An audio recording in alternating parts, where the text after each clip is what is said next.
All right. Hey, well, welcome to another episode of Coach P's Perspective. I'm pumped, man. Today I have Mike Arone on here.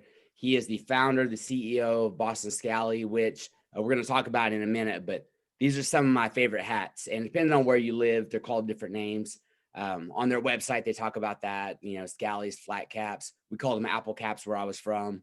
And so all kinds of names. But I started wearing these hats a couple years ago. I dig them, follow the company. Their social media is off the charts. And Mike, for all of our listeners, is a wrestler, man. So has a wrestling background his whole life, a college wrestler. We're going to get into that. So Mike, thanks for being on here. Awesome, man. I'm glad to be on here. Thanks for having me on here. Apple caps, man. It's funny you say apple caps. So I've heard of that. I've heard of apple caps. I've heard of apple jack caps. I like that though. That's pretty sweet. Maybe we might have to do something with that for some of our Midwest listeners if they're calling on that. I like that. Yep.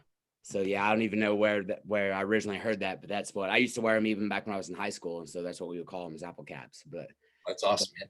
all right, man. Well, let's just I want to introduce you to our listeners. So tell me a little bit about your background, like where you grew up at, maybe when you got into sports, family Yep. dynamics, things Yeah. like that. Yeah, absolutely, man. So I grew up. I was the youngest of three boys. I grew up in a city outside of Boston, Massachusetts, Waltham. So Waltham is a city. I guess you consider it a small city outside of Boston, about 6 miles outside of it. And we grew up. So I grew up very humble beginnings, very blue collar family. Didn't come from much, working class. My dad was a teacher. My mom was a waitress, and really, it was just me and my brothers kind of organically getting into sports. And we obviously came across wrestling and in a community that was very heavy into hockey. We got into Massachusetts is huge in hockey, and Waltham specifically is a big hockey town. We got into wrestling because my old man was like, listen, dude, you ain't playing hockey, it's too expensive. There's a lot of traveling, so it was either, hey, a $30 pair of wrestling shoes, or you're not doing anything, right? And we didn't quite have the height for basketball, even though, contrary enough, my dad was a really prolific basketball coach. But so we got into wrestling, and that's how it kind of stemmed from there. But blue collar family, like I said, and one of the things that why I kind of got into this business with the Scally Caps was Scally Caps are synonymous with blue collar and working class, right? So the term Scally Cap actually stems from scallywags, right? You probably heard scallywags. You think of like a rascal, somebody who's like a wise guy or a wise ass. But really, the scallywags were the guys that were the bottom of the totem pole, working as longshoremen, and they wore these kind of caps. And so they quickly referred to these as scally caps because they referred to those guys as scallywags. And then eventually this kind of formed into a style, a little bit of a fashion statement. But Boston is actually the only place that calls it a scally cap. So, when I was growing up, I would wear my dad's. So I would steal my dad's because he was always wearing one. But what I found was his were always kind of big and floppy. They kind of look like a pancake on his head. And if you ask a lot of people about these hats, like, oh yeah, my grandfather wears those things, or I look kind of stupid in that. So what I used to do is take his, and I would actually either cut the back or I would safety pin it so it would fit a little bit more snug, like the one you see me wearing here. And I would do that with my Kangol caps and stuff like that. And then eventually I decided, I'm going to try to design my own. I'm like, and I never understood why in Boston there was no such thing as a Boston Scally company. I'm like, we call them Scally caps. Nobody else calls them that. Why is not somebody else calling it Boston Scally company? So for me, I was like, this is a no-brainer. So I decided to create my own, had my own prototype of one I kind of snipped up. And people asked me, like, where'd you get that hat? And I'm like, kind of my own prototype. And from that point, we started designing them and then making them in bulk. And we put out a website just to see what happened. And almost immediately, it went crazy, man. So, that was one part of the reason why, was because I wanted to find a better fitting flat cap or scally cap or apple cap. And the other reason why was because I wanted to build a community, right? Like, I love the way that I grew up. I love that I grew up in a working class family, blue collar family. I love the dynamic and how close I was with my friends and my brothers growing up. I thought there was something very special about that. And there was something very special about that community. And when you look out on the internet now or in e-commerce, a lot of these brands you see are like, they're really pitching to like luxury, right? You see like, Mercedes Benz or you have like these really flashy brands or like very expensive handbags or watches or jewelry. or you see a lot of stuff that's geared towards, some younger people, millennials, which is cool. But I always felt like the middle class, working class was always kind of left out of the mix. I felt like nobody's talking to us. There wasn't enough brands talking to us. There wasn't enough for the guys like us out there. And so for me, I said, this is a great way to build that community. So, if we can build a group of followers that share that same mindset, I'm like, we're going to have something pretty special here. And it's funny because 7 years later, we have that, man. We have such a great group of people that follow us, that wear the hats, that wear, look at yourself reaching out, just somebody that, I feel like you come from a similar place here, right? And it's, I don't think it's that much of a coincidence that you reached out. We both happen to be wrestlers and kind of share that common interest. I think it's kind of an element of the way that we kind of grew up and the way that we learned in the community that we were part of. Yeah, absolutely. I love that, man. So, and I was telling you before we started recording, my mind, because I'm from the Midwest. So my mind's like a Good Will Hunting is my favorite movie of all time. Boondock Saints. I love that movie. And you guys have Scally Caps that are like attributed to both of those. But in my mind, like I'm from the Midwest. I've only been to the East Coast a couple of times. And so like I have this vision of guys just hanging in the neighborhoods, being blue collar, being tough, all those things. And then when I very first discovered you guys, I saw your social media and some of your YouTube videos, and that's exactly what it was like. And I'm like, dude, those are, first off, I always wore Kangos, but I'm like, all right, man, they got some sick looking apple caps. Yeah. I'm gonna grab one of those, and I love their style. And again, I didn't know that you were a wrestler at the time, but I was drawn in by that blue collar, the work ethic, the toughness, the like hang out with your buddies. And that's what you guys represent. And it perfectly represented me and kind of how I grew up, my dad being a teacher as well.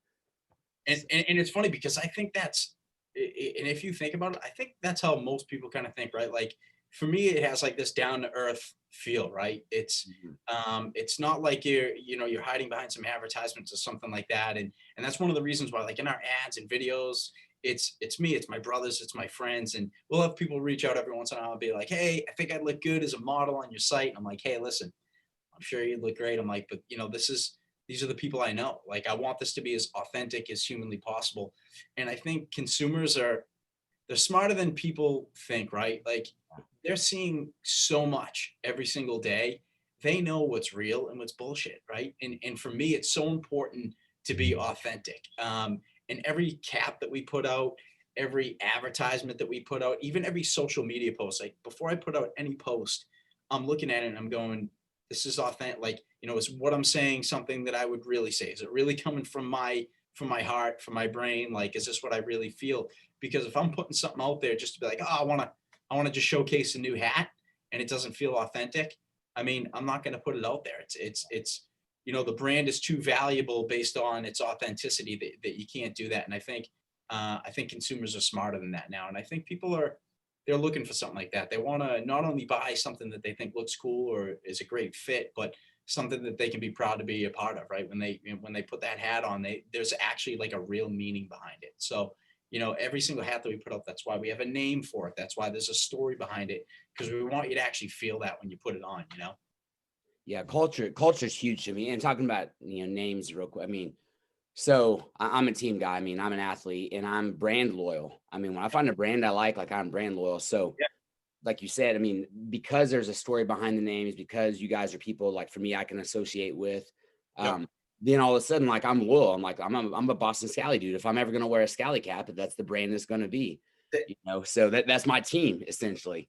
And I think a lot of people, like you said, a lot of people are that way. So it's a great mindset. And that's important, man. And when you bring up culture, I'm a huge advocate of culture, because I think, something very unique about culture, right? It takes time to build that. I don't think that, culture is something that you can just say that you have and not prove it. And that's why, for the past 7 years, we've been making sure that we back it up, right? We came out as a brand that people are like, oh, I love the concept of that. Cool. The hats fit good, but we knew that it had to be consistent. And it had to be consistent over time, because that's the only way you're going to build culture. And you see that. You're a coach, you get that, right? You got some of those leaders on the team. It needs to become infectious, right? So everybody else on the team kind of drinks the Kool-Aid, and I mean that obviously in a good way. And culture takes it takes a long time to build up. It's something that can be broken down real easy. I'm sure you can see that too. And that's why consistency in that is so important. And I try to take the things that I've learned in my life through wrestling. And I try to apply that every single day to this brand, consistent and persistent, and continue to do that. And culture is a massive, massive piece of our branding. Yes. Yeah, absolutely. All right. Well, listen, because we have so many coaches and wrestlers that listen to this, let's talk about your wrestling career a little bit and maybe some of the parallels, some of the things that you learned as a high school and a college wrestler Yeah. that now cross over into the business world, and then you're a family man as well. So Yeah. One of the things that I say about wrestling, and I can't emphasize this enough, is accountability. You're accountable for every single thing that you do in that wrestling room and on the mat, right? Just like you are in life and with business and everything else. And I think accountability is it's so important. Think about the first time you stepped on a wrestling mat. How old were you? probably I started practicing when I was probably 4, competing when I was 5 or 6. So Sure. So I think, the first time I stepped on a mat and wrestled my first mat, I might have been 8, which was later, right? Massachusetts, we're not so much known for wrestling, but I stepped on the mat at 8 years old. You're stepping on at 4 or 5. Maybe the first time you competed was 5 years old. And first time you lose a wrestling match is the first time that you understand what accountability is. yeah, If you're 5 years old, 6 years old, 7 years old, hell, even 12 years old, if you started a little bit later, you're learning a lesson that there are some people that are well into their 30s that still haven't learned that lesson. mhm, You're learning accountability at such a young age. Right then and there on that mat, you lost because you lost. And there are things you can do better. And you got to own it at that point and say, what can I do better? I got to work harder, or, I got to work on my technique. I got to practice more. What do I need to do better? And you take that accountability immediately. And that's such a valuable lesson that I think, not to knock other sports, I think combat sports specifically, this probably aligns with a little bit closer just because it's one-on-one. And I do think there's accountability in team sports as well, but I always feel like wrestling, it's a little bit more amplified because it is just you on the mat. And there's nobody else out there that you can really point the finger at. And, for a wrestler to hear that, I feel like it sounds cliche because we've heard that at every wrestling camp growing up, right? And every practice. But, there are people out there that that might not wrestle that understand that or don't understand that rather. And it's funny because I always say that I want my kids to wrestle, right? I'm not going to force them to wrestle, but I'm definitely going to introduce them to the sport because depending on which way they take it, they're going to learn so many lessons from it, whether they decide to do it and do it long-term and take it serious or not. I feel like there are life lessons that they can learn right then and there. absolutely. Yeah, and my boys are 5 and 8, and they don't wrestle yet. They've been around it forever, and Yep. I just kind of decided for myself, like, hey, they're on the mats. They're with my high school team all the time. They're around it. If they decide that they want to make the journey and make it a long journey, it beats your body up so much. So I'm okay with starting them a little bit later, actually competing. But it's like you said, I mean, whether they choose to do it in the long term or just for now, maybe a couple of years, whatever, you're still going to learn a lot. Hopefully they fall in love with it, want to do it for a long time, but that'll be their choice.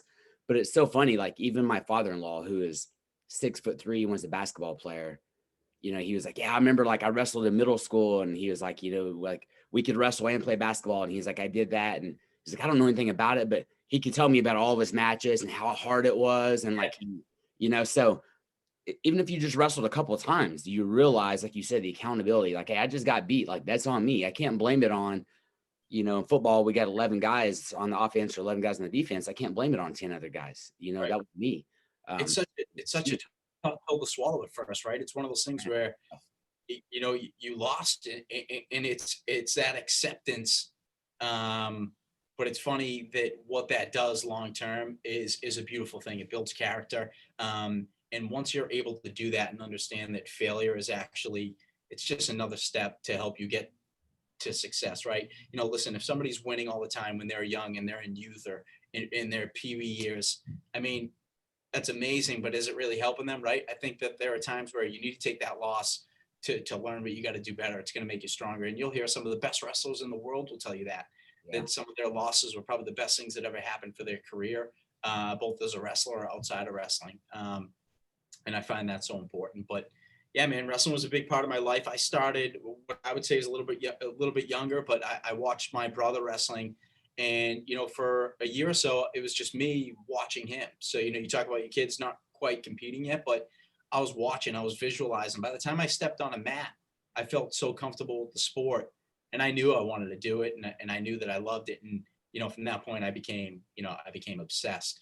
And then eventually, I went on into high school and won a couple All-State championships and New England championships. And my senior year, I was fortunate enough, and one of the awards that kind of humbles me the most yet was the Dave Schultz Award for Massachusetts. And then I went on and I wrestled at Sacred Heart University under Andy Saris. So I went there in 2003 to 2007.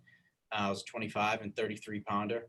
My college career wasn't as illustrious as high school, but it was 4 years of grinding at the Division I level, and it was amazing, man. I wrestled some of the best wrestlers, I would say, in the world easily. And the competition, I mean, and it was grueling, right? From cutting weight and being in a room with everybody who was a stud and stepping on the mat with everybody who was a stud. It forced you to up your game, and I came out a much better wrestler and a better person because of it, for sure.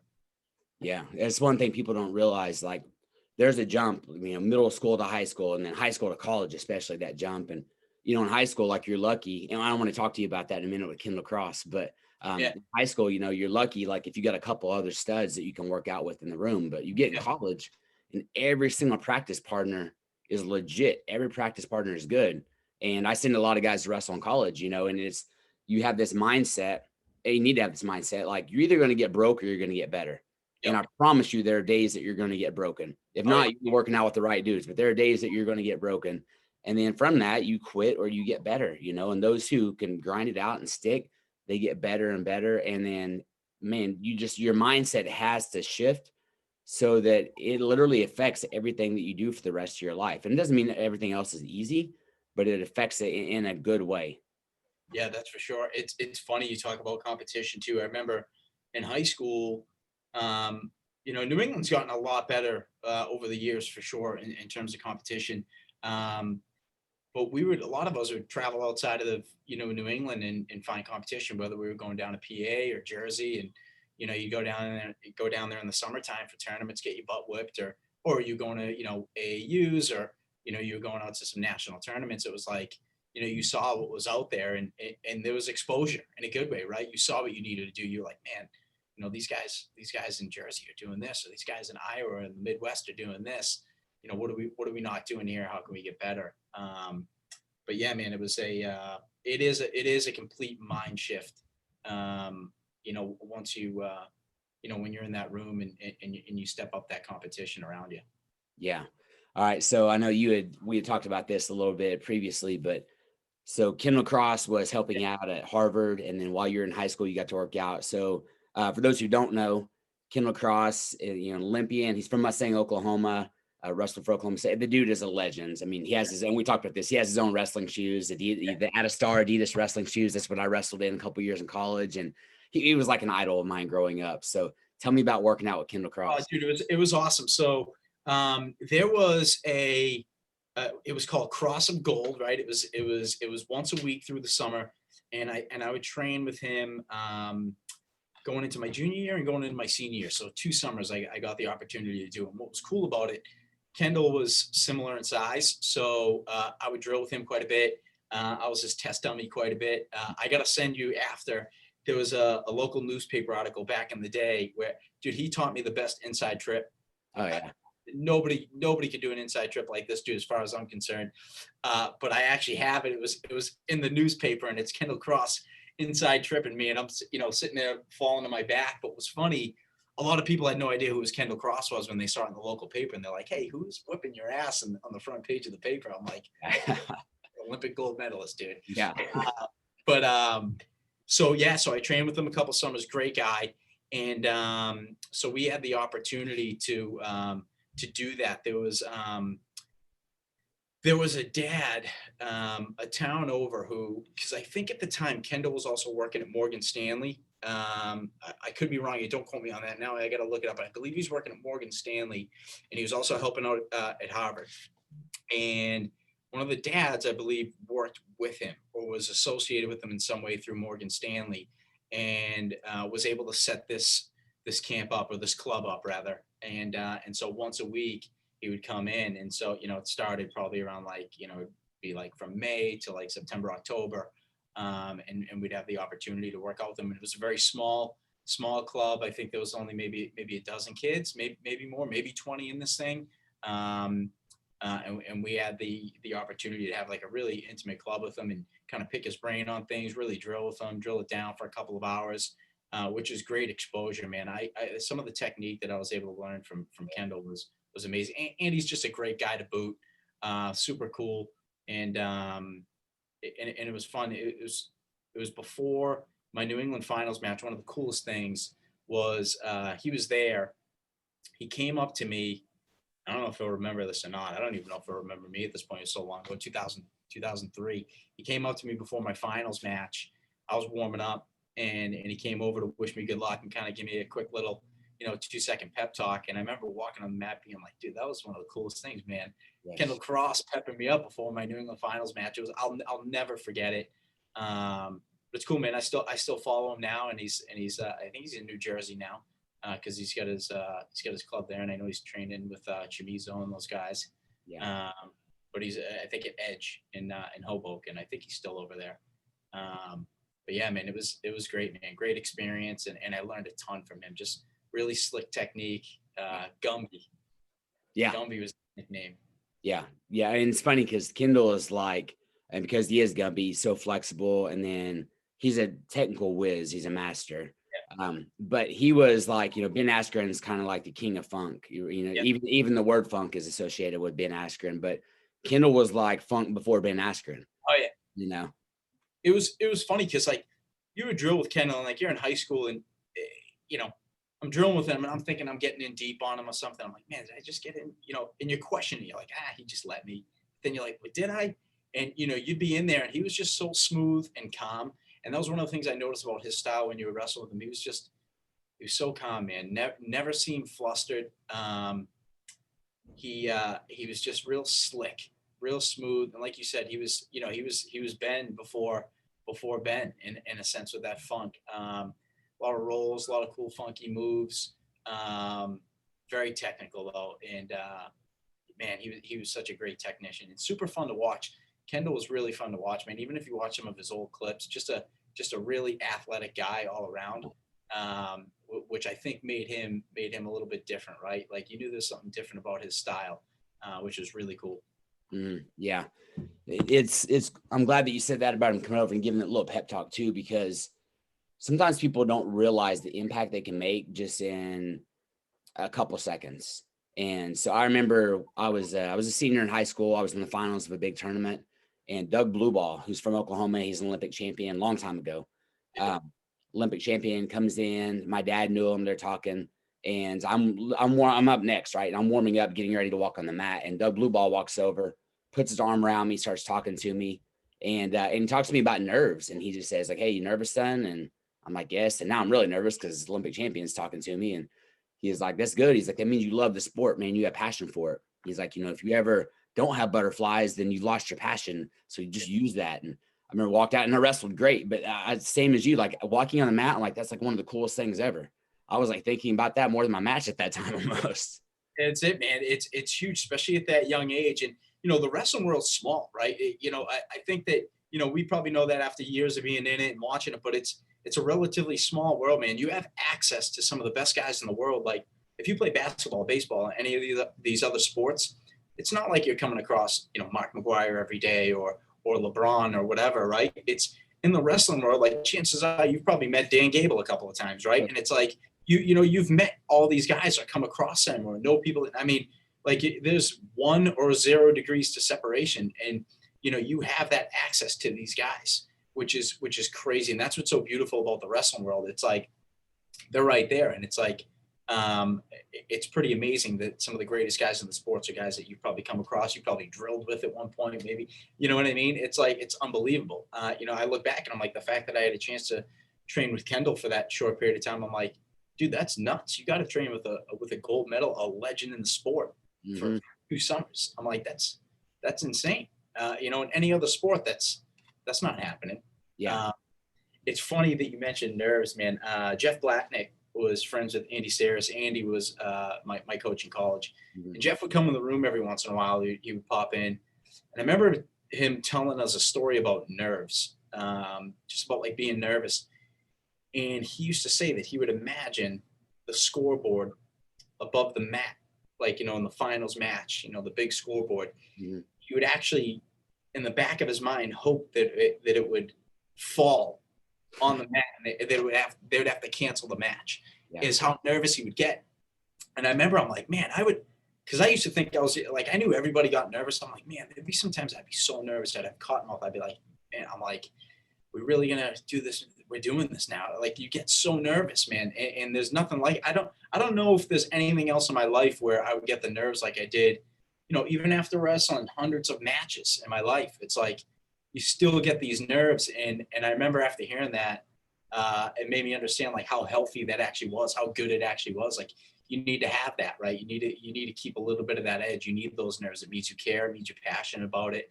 And I did find the times where I wasn't as nervous, or I felt like maybe I wasn't as into it as much. I didn't wrestle that great. I'm sure we both had times where I've definitely beat guys I shouldn't have beat, and there's definitely times where I lost to guys that I shouldn't have lost to.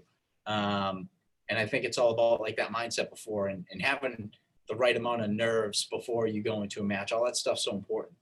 Yeah, absolutely. And I'm glad you said that, man, because anything we can do to talk about it and somebody can take something away that they can apply in their life, especially our wrestlers, right? Because, and I tell my team all the time, I'm like, I've wrestled over 1,000 matches in my life, and I got nervous for every single one of them, every time. And I had my college coach told me, and I adopted this, but he just said, like, it was the first time I made the finals. We were in Iowa, and I made the finals of a college tournament.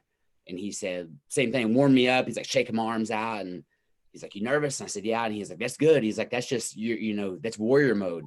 Yeah, man. You get nervous, you get faster, you get smarter, you get stronger. Your body's just like getting ready to go to battle.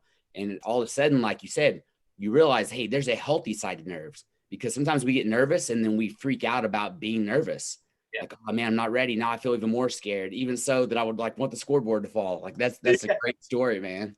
Yeah, man. I do. There'd be some times where I would get, and I'm glad we're kind of talking about, there'd be times where I would get so nervous where you get that adrenaline dump in the first period where, dude, I always prided myself where, I always felt like I always wanted to make sure I was always in the best shape, right? Like, I trained like a madman. And those times I was probably overtrained to some extent. I remember Andy one time actually kicked me out of practice. He was like, dude, I need you. He's like, I need you out today. He's like, you need to take a break. I was burnt out. I was toast. I was dragging ass.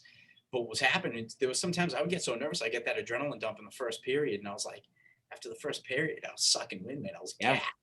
And I was like, gee, and it takes you almost like a period to kind of recover and get back and get your mojo back a little bit. But it was crazy. There was sometimes where it would actually get the best of you. So there's such a balance with that. And that's where the mental aspect of wrestling comes into play too, which there's so much carryover to the mental aspect, right? There's, the physical aspect you're talking about where you're grueling, you're grinding, and, you can take that and there are things that you can do later in life because you're like, hey man, I've put in work that's harder than what I'm doing now. But then there's that mental warfare that you have as a wrestler too, right? Whether it's nerves or whether it's doubt, or learning visualization techniques or how to be positive. Those are things that I took from wrestling that probably took me far beyond just the physical aspect of it. Absolutely. Yeah. The mental game, the mental side of wrestling. And this is every sport, but especially when it's just one-on-one. It's just you and another person in front of everybody. If you mess up, it's on you.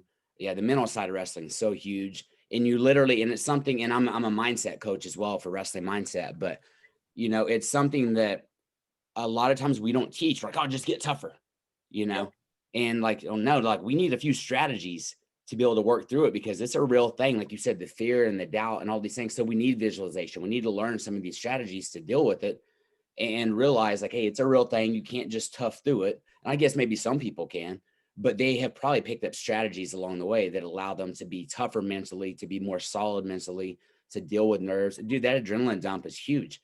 I mean, yeah, you go out and you have that adrenaline dump and all of a sudden your feet are in concrete and your legs are dead and you're like, why? I'm in phenomenal shape. Like, why can I not move right now? So yeah, you got to learn how to deal with that. It's crazy. I think the first time I heard about visualization, I didn't know what any of that stuff was. I think Cale Sanderson was talking about it, that, he would visualize all his matches. and I never knew what the hell it was. And then, I had learned from that, and then I would start to visualize my matches, visualize myself winning, and, keeping that positive mindset, and that stuff would help tremendously. It was huge. And, you talk about being a mindset coach, man, I wish I had that back Yeah. in the day. I needed that. I think all sports need that, but, I think there's a point, where you're a young athlete in high school and in college, maybe in college you become a little more mature. So maybe you start to learn it a little bit, but in high school, I didn't know. I was under the mindset, like you said, where it was like, hey, man, just get tougher. Just dig deeper, double down, and work a little harder. And that, it was like I didn't know. Maybe there was a mental aspect to it then that I wish I had had that, might have helped me a little bit more. Absolutely. Yeah. Yeah. If I could go back, man, I wish I do some of the things that I do now or had a mindset coach. So, all right, man. So let's jump back in with Boston Scally. So tell me about like when you very first started the company, and then I guess some of the things you guys are doing now, but because the journey as an entrepreneur, the journey as a business owner is not an easy one either. So just tell me a little bit about that journey. And then also like, where are you projecting? Where are you guys going, Yeah. with the company?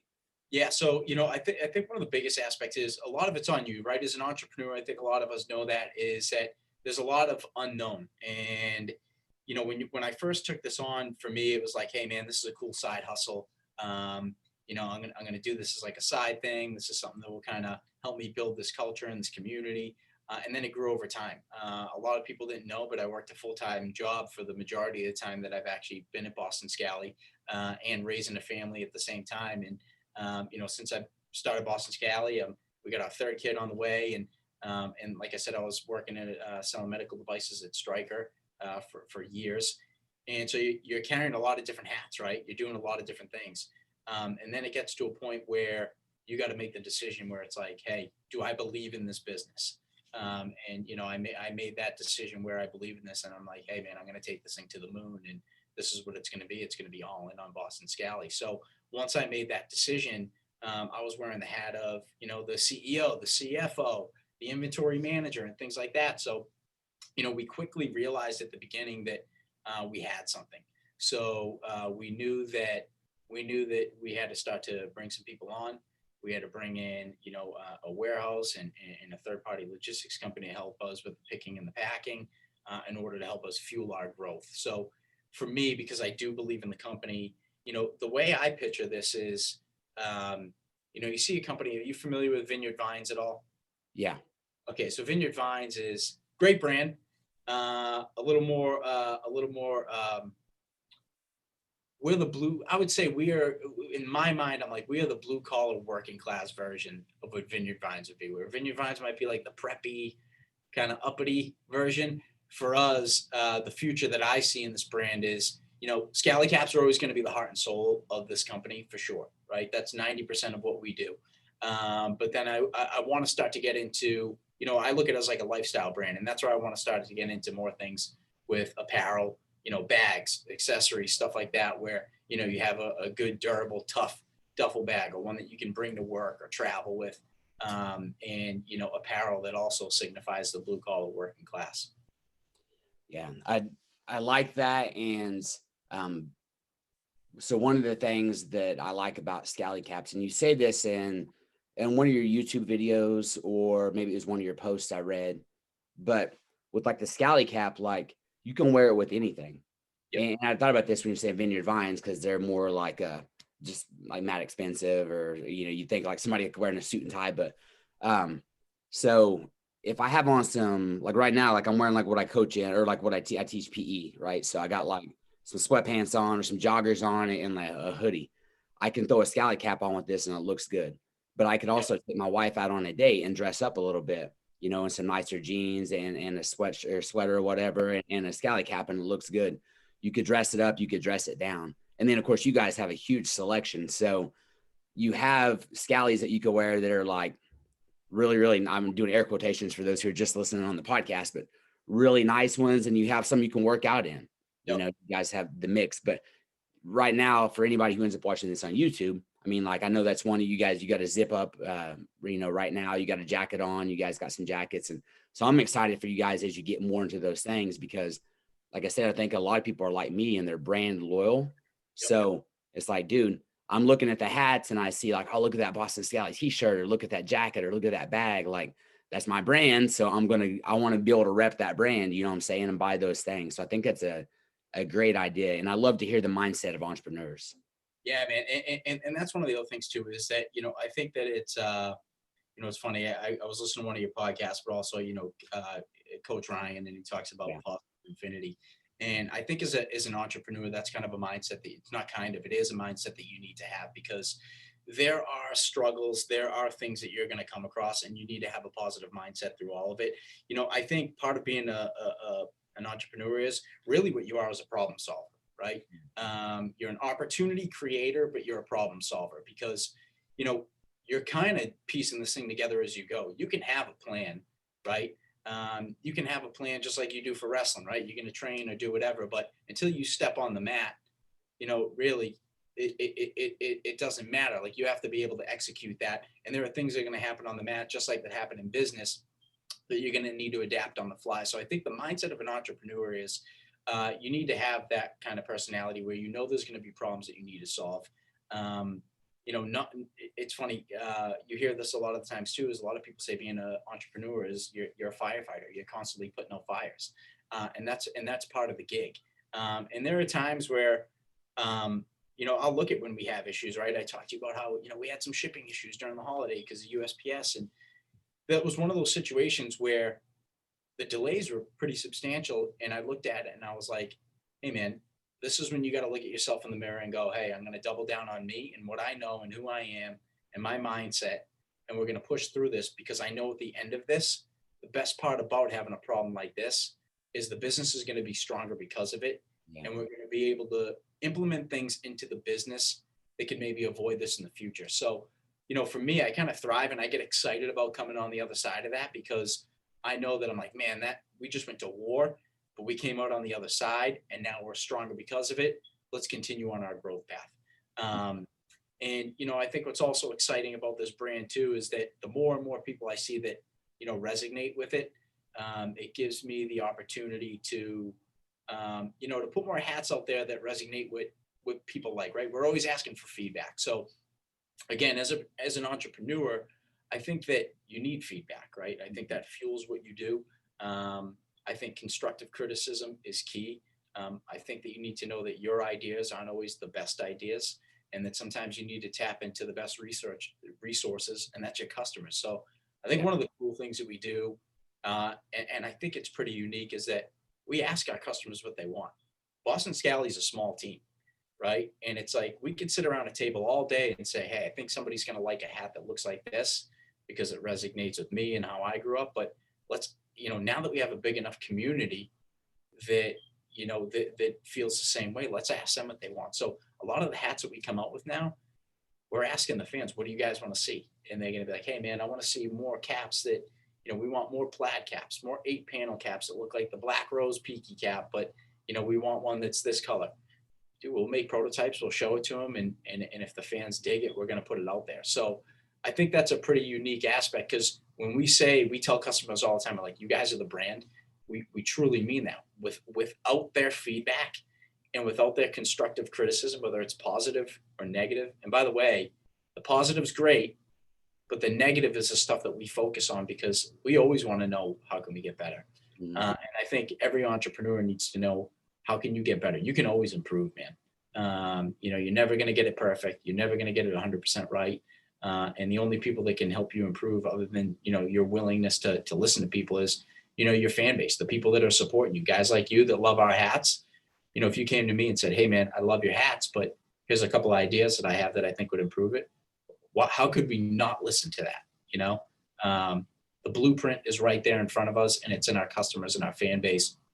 And I think you got to be open to that. Yeah, that's all growth mindset, man. And that's huge.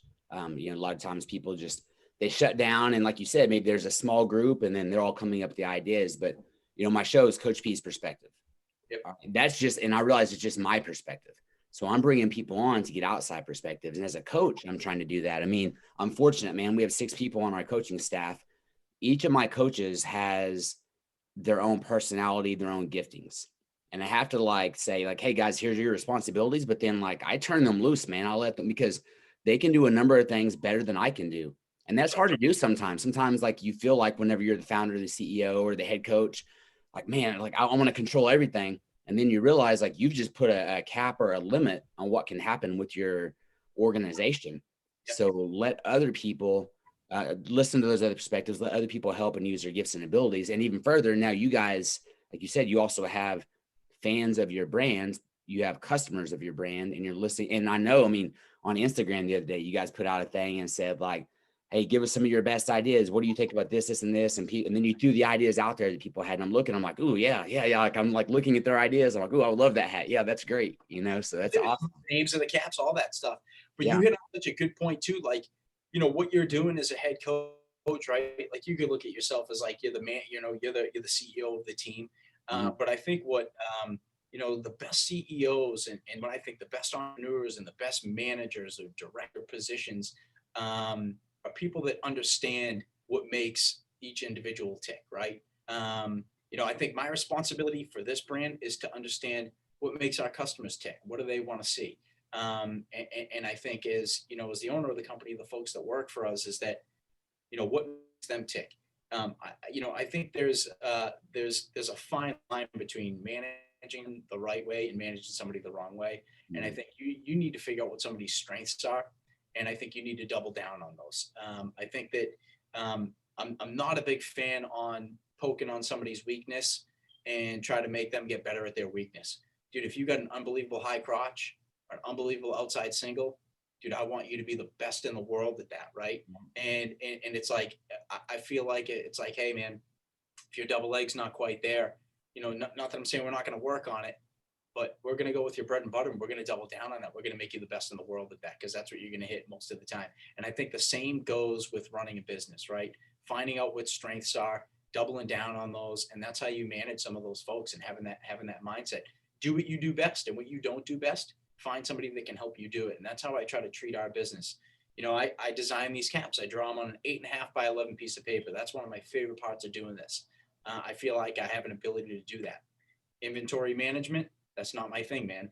So I made sure that we bring somebody in that can do that and that can help us do that, because I'm going to hinder our success if I think that I can take it on myself. Sure, an entrepreneur, you wear a million different hats, but you also need to know when you need help. You need to know when you need to bring somebody in, and you need to know what you can do, what you can't do, what you like doing, what you don't like doing, and where your skill set lies at. And the things you're good at, double down at. The things that you're not so great at, bring somebody in that can help you do it, and nurture that person, right? And continue to build that culture in your team, because everybody's going to be, everybody's going to work at their highest capacity if that culture's there too. And that's where that kind of gets sprinkled into it.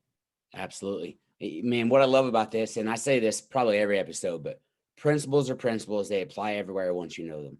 So these same principles that you use as an entrepreneur, I mean, really, we're looking at a team aspect here, right? I mean, so we're talking about a CEO or a head coach, and you're talking about, your assistant coaches essentially, and then your player. I mean, like all this kind of goes together, but these same principles apply to my wrestling team, and they apply to your business, and anybody out there that's listening, whether they own a business or, they're working for somebody else, whatever. I mean, dude, all these apply everywhere, and this is great. So like people go back, and I'll go back, and here's my notepad, right? I use little like legal pads, usually yellow ones, and I got white ones this time for some reason, but and I'll go back and take notes on this, and I'll probably put notes in my phone as well, because I don't want to leave these thoughts that you're saying right now. You're spitting knowledge.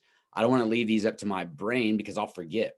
So I'm going to go back and write these things down, because I can implement these in my passions, which is wrestling. I can implement these in some of my side hustles, some of my businesses. Anyway, It's funny. One thing I always say too, and this was such a wrestler mindset. And I was talking to somebody the other day about this, even before you asked me to be on the podcast, and it was something that we always talked about in wrestling. It was always forward, right? Always move forward. Yeah. You're on the mat. You're always moving forward, and I treat the business the same way, and actually anything in life, right? As long as you're always moving forward, you're going to get past whatever it is, right? Whether it's a bump in the road, right, or you're trying to get through some issues or some problems. As long as you continue to move forward, if you keep going, you're going to get through these things, and you're going to eventually reach your goals too. And you hear that all the time. And I know it sounds cliche, but I feel like it's something that can't be said enough. And, the term I've always adapted in my head, instead of, keep going, or, consistency and things like that, is always forward. Because in wrestling, we always said that, move forward, forward motion, forward motion. And that's something that I've always kind of taken in my business. And especially whenever I see problems or, issues come about, if you move forward and past these things, listen, man, eventually you're going to get through them. You're going to be better because of it. And your business is going to progress. It's going to, so like no backward steps, man. It's always forward. I just wrote it down because I'm going to talk to my team about this today at practice. We're going to be talking about, and we've been talking about, and we always kind of mix it in all season long, but how do you break people? I mean, forward pressure all the time, pulling on their head, body feints, wearing people down, right? But always forward. And so right now, as we're dealing with COVID and all these other issues, and we've been talking a lot about just win the day, but always forward, man. So I'm going to use that with my team today as well. It's a great thought process. Think about this, man. Remember, and everybody wrestled that guy. There was always a guy in the room, or there was always a guy that you wrestled at some point in your life, in your career, having wrestled, over 1,000 matches. There was always that guy, whether you were beating him or not, he just always kept coming, man. Yeah. And there was something about that guy. You were like, damn, man. Even if you were smoking this dude, you were like, this fucking guy. He's just always coming forward, coming at you. And you got to respect that no matter what. Absolutely. It's such a big thing. It's funny, man, you talk about breaking people, and I wanted to bring this up. We used to do these things in college. Andy loved these. Andy Sayers loved doing grind matches. So if we had like a break, he would do these. And the longest one I think we ever did was 2 hours straight. But the caveat was, if you could break your opponent, you could leave and you'd be done. So that was the incentive to not dog it during the 2 hours, and not just go at just like a regular pace, to really try to push it. And what you soon found out was not many people are going to break. Found about an hour and a half into this thing, after going balls to the wall, that not many people were going to break for it. But it was one of those tactics that he used, man, to kind of get into your head a little bit, and it pushed you, and you realized how far you could take it mentally. You're grinding there for an hour and a half, 2 hours, trying to break somebody. They're not breaking. You're not breaking. Then you realize at the end of 2 hours, and you've lost 7 pounds of water weight, you're like, Jesus, man. You're like, if I could do that for 2 hours, 7 minutes, 6 minutes in high school, it's nothing. Absolutely. You know what? And I've never heard that. I mean, I've coached on the national team here in Kansas, and freestyle Greco, we would do hour-long grind matches. With my high school team, we do hour-long grind matches. In college, of course, we did it. But I've never heard that aspect added to it. And, for me, I would be like, dude, I'll break somebody in 10 minutes, and I would break the dude. And then just for the next, we all have that. Yeah. Yeah. For 50 minutes, I do whatever I want. Right. And, but yeah, so, I mean, if nobody, especially at the college level, you don't want to be walking out of the room. Right. Oh. Like, that dude just broke me. How embarrassing would that be? So you're going to battle, man. Dude, there'd be guys in tears. And I remember we had glass windows into the room, and the windows would be fogged up. The mats would look like a slip and slide. But that was the thing, man. It was like 2 hours. Literally, guys were in tears, just because, like, at that point, you're so exhausted, you can't even control your emotions. Oh, yeah. But it was like one of those things. It was like, physically, you just beat yourself up worse than you ever have. And mentally, you did the same. And it was like, dude, it's like you realize what just happened. You look back on it now, and I'm like, you didn't realize what maybe happened then when you left that wrestling room. But I look back now, and I'm like, dude, mentally and physically in that room, you just challenge yourself, maybe the toughest you might ever do in your life, which is crazy. Yeah. I love that, man. I'm glad you brought that up. That is, it's got me excited, and thoughts are running all through my head right now. The first 5 minutes, everybody's going to be going 100 miles an hour. Then they're going to realize, man, nobody's going to break. Yeah, absolutely. All right. So let's talk about this, because I love to, whenever I'm interviewing high level people, I always want to see like what their habits are, because if you're going to get high level at anything, it doesn't just happen.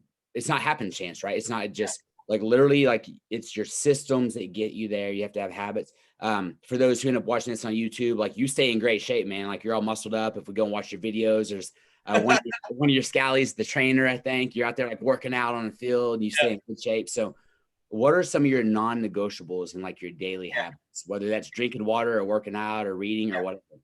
So what I call myself is I'm type A, OCD, ADD. That's typical personality. And I'm not a write out your schedule guy, but I have the same schedule every day, and I have for years, man. Mhm. It's up early in the morning, and depending on what happens to be on the docket for that day, there's either a workout that goes at 6 o'clock in the morning, or the workouts at 4:30 at night, depending on what's happening in the schedule in the middle of the day. But I'm always eating my 3 meals a day, snacks in between. I keep a very healthy regimen. I need to be regimented. I thrive off of that. Yeah. In my mind, I need that predictability, because it helps me to focus on all the tasks that I have at hand. So if I just kind of go in the day and everything's just kind of thrown up on a wall, I am not going to be productive. So I learned early on, and this is absolutely because of wrestling. Everything was scheduled into place. My non-negotiables are: I do not miss my workouts. I do not miss my meals, in my healthy meals. And those are things to make sure that my mind is right, my mind is healthy. Physical fitness is my therapy, for me personally. No matter what it is, these days it's a little bit more CrossFit, than it was in the past, where it was wrestling and more bodybuilding type stuff. But now I'm in CrossFit, and then I have a gym that's been built in my garage now for a couple of years. So I always make sure that I'm getting in my workouts in. And then, of course, my family time, man. My family's important. I think you said you have 4 kids, right?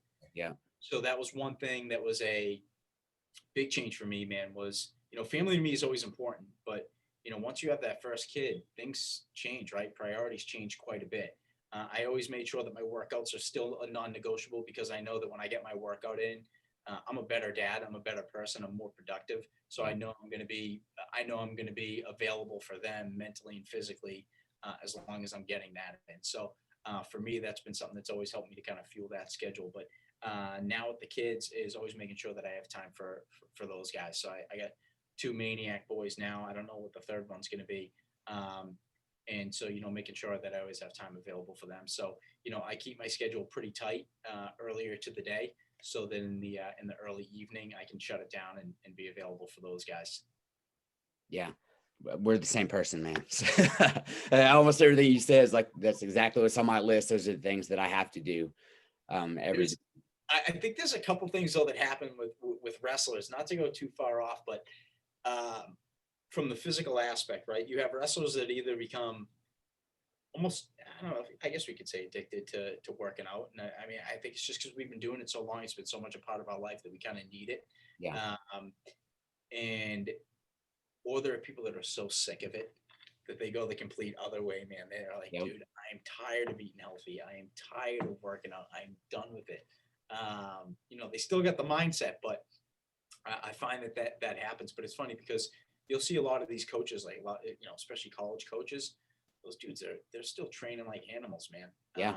Some of these dudes are into their 50s and they're still training like maniacs. And it's funny, you would see this at tournaments, right? When you go to tournaments, you'd see a coach early in the morning already dripping in sweat, or in between sessions getting it in. And it's like, it's just, I think it's also something that gives you that mental edge, knowing that you got that workout in, that, you're a little bit healthier today than you were yesterday. Maybe there's somebody that's not doing it. You still have that mentality that you're competing against somebody. I think that one of my number one characteristics, at least predominant one of my mind, is competition. I'm competitive in everything that I do.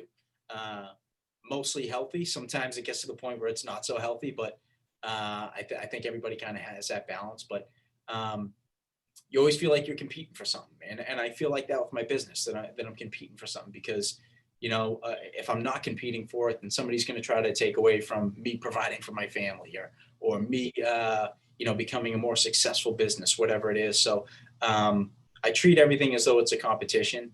I try to keep that in a healthy mindset, but I think again that kind of stems from wrestling, is that it gives you something to keep working for, keep thriving for, because otherwise somebody's going to be nipping at your heels, man. Yeah, absolutely. All right, couple fun things here. So you got the home garage. You're in the home garage working out. What kind of music you listen to? Oh man, so I change up quite a bit. Okay. So I've been lately. I've been on an EDM kick lately, but I'll go 80s rock. I'll go EDM. I'll throw country. I'll throw hip hop in and rap. Rap for some reason while I'm working out. it doesn't get me going as much. I love listening to rap if I'm just driving around or something like that. But one that was always big for me, especially in the wrestling room, we had a lot of it. And I don't know if because it's a little more upbeat, is like punk rock, like early 2000s punk rock. I always like listening to, man. For whatever reason, that could get me going the most. But right now I'm on an EDM kick, but I rotate a ton. So like I don't have the same music genre typically playing every day. I need to change it up. I'm very ADD with music. Yeah. I'm also that person. If I'm in the middle of a workout and the song just isn't vibing, dude, I gotta change it and get a song going that's gonna get me fired up. Unless I'm in the middle of a WOD or something like that. But yeah, so I would say right now I'm on an EDM kick. Okay. Yeah. So yeah, I work out with my athletes and I have a ton of playlists and it's something different every day. Same thing. We rotate it through. So Yeah, man. You have to. And our wrestling room in college, we used to have we did a lot of silly stuff too, man. There was, I think it was just to kind of break the monotony. I remember the wrestling. I mean, we always had music on, but I mean, we would have something different all the time. But I think overall though, my favorite while working out would probably be punk rock for sure. Yeah. Yeah. I have a nice early 2000s punk rock playlist too that we listen to. So, all right. So again, anybody's watching this on YouTube, like right now behind you, you have a wall full of scallops, man, a wall full of your hat. Give me like maybe 2 to 3. What are your favorite hats, man? Like your go-tos. Yeah. So I always pick the original. So the original is basically the one I'm wearing now, but it's a gray herringbone. The Black Rose Peaky is another one. That's the one that you got on the way that you said that you ordered. That right now has been our #1 seller. We came out with that last year. And then the other one is called Black Kenmore. It looks like a hat a lot of people know called the Black Boondock, which is also super popular, but it's just a 6-panel. It's a 6-panel. I'm going to see if I can just pull it off. Scott, I'm just going to pull it off. Yeah.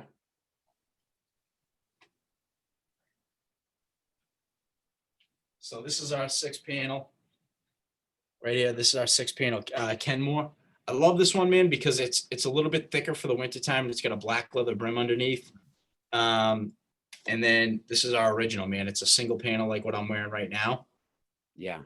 And then our Black Rose. Let me see if our Black Rose is even up here right now. Our Black Rose is not up there, but I'll show you basically what a Black Rose kind of looks. Oh, there it is. This probably isn't good for you, YouTuber. You're gonna edit this out? Well, I may edit it on the podcast, but on the YouTube, like it'll be good because I want people to see this, man. So, this is the 8-panel. So I actually just showed you. So our single panel, if you see the difference, it's a single panel. Yeah. A little more old school traditional. Then this is a 6-panel because it's got the 6 panels in it. A little more slim fit. And then this is our 8-panel. So what we did with the 8-panel, and dude, these took us a long time to like figure out how to develop, is because a lot of the ones that you see out there are really big and floppy, and that looks cool. Yeah, it might look cool on TV or like when an actor's wearing it or whatever. But I know when people would put that on, they'd be like, I don't know if I can wear this out every single day. So it was very important for us when we developed this 8-panel to take some of that fabric out, make it a little more form fitted. So you're going to find when you get this, you're going to put it on. It's going to fit nice. It's going to fit form fitted, snug. You can wear it anywhere, like you said. But yeah, I would say right now, those are probably my top 3. Okay, nice. Yeah, I get tied to them. I get emotionally tied to all of them because I've designed them all. So I'm always like, maybe I like this one better. So I usually have a tough time at that one, but I've gotten better at answering that question. Yeah. All right. So, and yeah, I don't even know if I could pick. I'd probably get up and just be rocking different ones. Well, I say that, but then again, like I have a closet full of t-shirts, but I only wear like the same 4. So I'm like, every time I'll go pick the same ones. Same thing, dude. Yep. So, okay. Closing question. You can answer all 3 of these. You can expound upon it as much as you want, or you can just choose one. All right. I want you to tell me, and I call this my fast feet because as athletes, we got to have quick feet. So I want you to tell me about a highlight, a hardship, or a hero in your life. Highlight, hardship, or a hero. When I think about highlights, I immediately think about family. As much as I want to look back and pick a wrestling accolade there, which I think if you asked me this 4 years ago before my first kid was born, I probably would have been like, oh man, get my hand raised, in the New England finals, the state finals or something like that. Like I probably would have said something like that. But I think, one of the highlights now I think is, seeing my kids born, man. I am such a family man, and that stuff is always number one for me. And when I really think about everything that I do in my life, that's what I do it for. Yeah. So I'd have to say the highlight for me is that is seeing my kids for sure. Excellent. Excellent. So that is good to hear. And I know it's not easy, running a business and being a family man, doing all those things. But like you said, you have a system, you know exactly what you got to do every day to bring your best. And again, it takes that mental toughness, man, because we're all humans. We can't bring our best every day, but man, we can try, and hopefully. Yeah, 100%, man. And I think that's one of the biggest aspects to understand. I think, in this journey as an entrepreneur and, in anything that you do, you need to understand there's going to be good days and there's going to be bad days. And I think that, you look at social media, right? And you're seeing a lot of the stuff where somebody's, showing their successes, or, here are the things that I did, or, you're seeing all these businesses that seem to be thriving. And, I think social media might not paint the picture enough of what's really going on behind the scenes, and that, sometimes there are more bad days than good days, man. A lot of people don't like to talk about the bad days, right? They want to talk about the good days. So I think people need to understand, and if there are people that are out there listening and you're building something, whatever it is, right? Or you're training for something, if you're training to be a state champ or a national champ, or you're training for the Olympics, whatever it is, or you're building a business, or building a family, listen, there's going to be tough days ahead. And you need to understand that it's not all, like I'm looking at your Rocky poster there, right? It's not all sunshine and rainbows, right? It's most days are not, but those are the days when you see those days are the days you got to double down on yourself, dig in, like I said, always forward. You get past those days and those good days are going to come, man. Awesome. Well, that is a good way to end this with that advice right there. So, Mike, man, I thank you for being on Boston Scally. How can we follow you on social media? So you guys can follow us at Boston Scally, BOSTONSCALLY. You can follow our Facebook page too. And then our website is bostonscally.com, SCALLY. Okay. Now we'll have those in the show notes so people can jump on the link. They can go get themselves a hat. So again, thank you for being on, bro. I appreciate it. And this has been filled with a lot of knowledge and wisdom. I hope so, man. Thank you, brother. I appreciate you having me on. It was a blast, man. It was fun. Yes, sir. So, all right, everybody, this has been another episode of Coach P's Perspective. May God bless you, smile upon you, and give you peace. Till next time, we're out.